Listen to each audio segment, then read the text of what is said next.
Right now, you could be closer to being broke again than to becoming a millionaire. And the number where it happens is $50,000 in 5 years. The person sitting at 50K today will either be at zero or at 300,000. There is almost no middle ground. And the thing that decides it has nothing to do with income. It's a four-force trap nobody warns you about. I call it the $50,000 wall. And once you see it, you can't unsee it. Here's the weird part. Everybody talks about the first 100,000. Charlie Munger famously said the first $100,000 is a bitch. Everybody talks about the 300,000 tipping point, that magic moment when compound returns start beating your own contributions. Nobody, and I mean nobody, talks about the wall that lives between those two numbers. Saw $50,000, it sounds like a win, it feels like a finish line. And that is exactly why it kills more wealth builders than losing money ever did. So how does a number that looks like progress become the graveyard of wealth? Let me show you. Meet Harry. Harry is 31 years old. He's a bookkeeper at a community college in Ohio, making $4,650 a month after tax. That's about $55,800 a year. Not rich, not broke. Solidly middle. Harry's job is the interesting part. He sees other people's accounts all day long. Payroll runs, vendor payments, refunds, stipends. He watches money move for a living. And for 4 straight years, he saved harder than anyone he knew. $500 a month into an index fund. At $700 a month into a high-yield savings account. Side hustle money dumped straight into brokerage. Then one Tuesday morning in February, Harry logged into his account and saw it. $50,143. He stared at the screen. He felt proud for about 9 seconds. Then he felt something else. Something he didn't expect. He felt done. And that feeling? That right there is the first brick in the wall. Force number 1. The I deserve it trap. At 50K, the brain does something cruel. It reframes the number. It stops looking like I've started. It starts looking like I've made it. So the brain gives itself permission. Permission for a nicer apartment. Permission for the 2018 Audi. Permission for sushi on Thursdays. An upgraded phone. Oh, and one little vacation that turns into 3. Lifestyle creep becomes morally justified. You earned it after all. Did Harry earn it? That's what he told himself. And within 6 months, his savings rate collapsed from $1,200 a month to $400 a month. Within 18 months, his account dropped to $42,000. He was back to where he'd been 9 months earlier. Except now he had nicer stuff and a meaner credit card bill. Force number 2. And this one is pure math hiding in plain sight. At $50,000 invested at 7%, you earn about $3,500 a year in returns. That sounds fine. Until you do the monthly version. $292 a month, you are still contributing $500 a month yourself. Which means your own sweat is doing 60% of the work and compounding is doing 40%. Translation? Compounding has not actually kicked in yet. You are still the engine. The snowball has not started rolling. It is still, at this point, a snowball you are pushing up a hill by hand. And because you can't feel the compounding working, you start to wonder if it ever will. This is where most people quit without realizing they're quitting. Force number 3. The math hasn't shown up in the bank statement.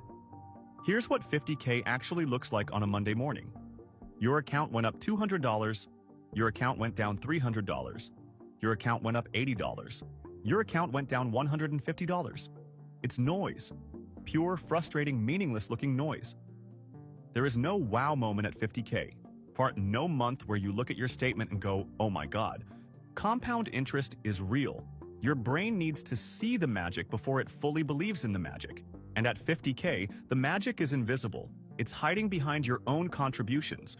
It's hiding inside daily market wiggles that look like random static. Harry checked his account on a Friday and saw it had dropped $67.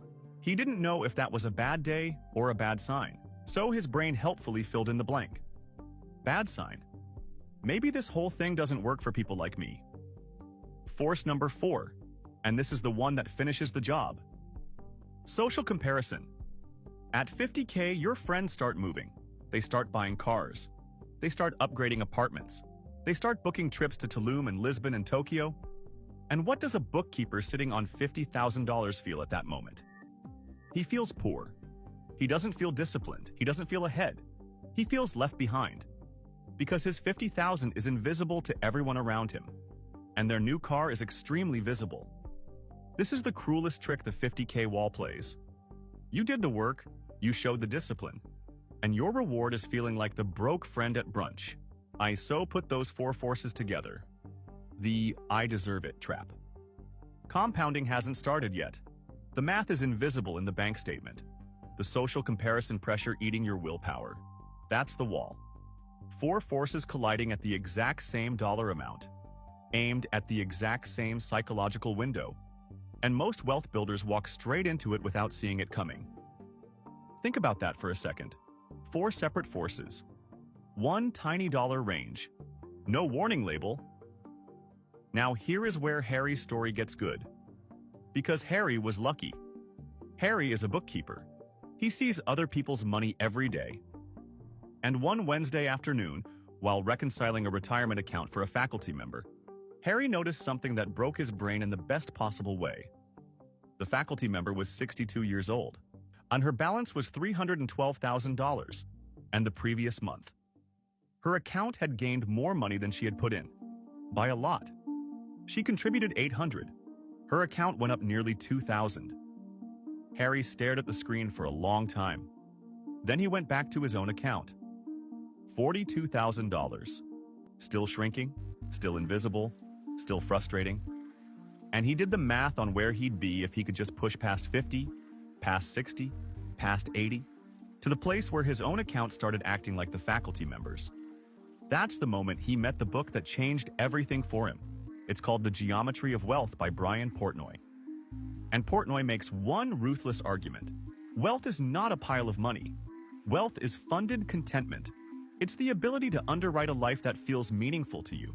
Lifestyle creep does not fund contentment. It drains it.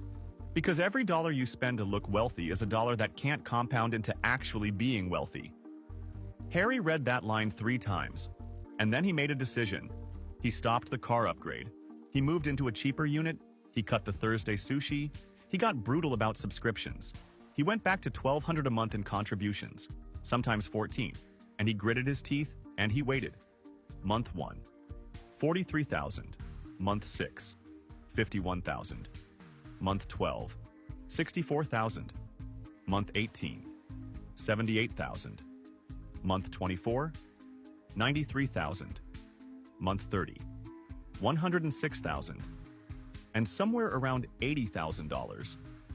Something happened that Harry had never felt before. His monthly returns became visible. At $80,000 at around 7.8%, returns are roughly $520 a month. At $100,000, roughly $650 a month, which is almost exactly what Harry himself was contributing. For the first time in his life, his money was doing half the work. Not him, not his Friday side hustle, not his overtime. His money, showing up on schedule, quiet, reliable, real. This is what I call the math click moment. The exact window, usually between $80,000 and $120,000, where compounding finally becomes visible to the human eye. It stops looking like noise. It starts looking like a second income. And once you can see it, you cannot unsee it. Willpower stops being willpower. It becomes obvious. Now watch what happens next. And the math starts accelerating so fast it feels illegal. The average saver hits their first 100K in about 7 years, according to the math modeled by 4-Pillar Freedom. The second 100K, the run from 100 to 200,000, that takes only about 5.1 years. That's 35% faster. The third 100K, from 200 to 300, takes only about 3 years. You read that right? Each chunk of $100,000 arrives nearly twice as fast as the one before it. And at $300,000, according to Gen Y Finance Guy's analysis of the compound versus contribution inflection, your returns permanently start exceeding your contributions. That's the real tipping point Charlie Munger was circling when he called the first 100K each a bitch. What Munger was really saying is the hard part is the beginning. And the reason it's hard isn't the math, it's the wall in the middle. At 300K, daily portfolio swings of $7,000 to $10,000 become normal. You will have days where your account moves more in 6 hours than you earn in a month at your actual job. Oh, that sounds insane when you're sitting at 50. It sounds obvious when you're sitting at 300. And the only thing separating those two states is the $50,000 wall. Harry hit $100,000 in month 36. He took a screenshot. He did not buy anything. He did not celebrate with a car. He did not tell his friends. He walked back to his desk, opened the faculty retirement account he'd reconciled 2 years earlier, and whispered one sentence to himself. This could be me, because that's the real promise buried underneath this whole thing. The 50K wall is not actually about 50K, it's about the window right before the math wakes up. And the people who push through don't push through because they're smarter or richer or more motivated. Either they push through because someone told them the wall was there. So I'm telling you now, if you are staring at a balance between $40,000 and $60,000, and you are suddenly feeling restless, twitchy, like you deserve a reward, like the whole thing is pointless, like compounding is a lie they tell beginners, stop. That feeling is not a signal from reality. It is the wall. It is the exact force trap every saver walks into at this exact number. It is not your instinct. It is the plateau. Does the plateau lie? Every single time. The plateau wants you to quit 9 months before the math becomes visible. The plateau wants you to trade a 7-year head start for an 18-month Audi payment. Don't let it. Don't let it. Because here is what nobody tells you about the freedom moment. It doesn't show up at $1 million. Only it shows up much earlier than that. It shows up the first month your money earns more than you contribute. The first month, the machine works without you pushing. The first month, you realize you are no longer carrying your wealth. Your wealth is starting to carry you. That is when the math sets you free. Why does nobody tell you this? Because the quit point is invisible to everyone who already pushed through. They don't remember it. They only remember the acceleration.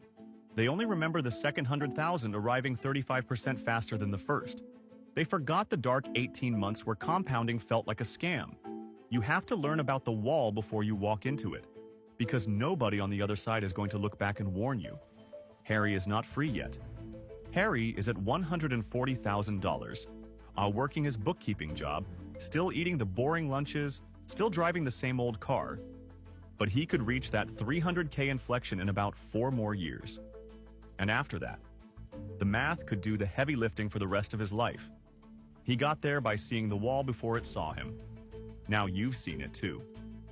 So the only real question left is simple. Are you going to build past it? Or are you going to let a dollar amount you didn't even know existed decide your entire financial future for you? Choose the wall you break through.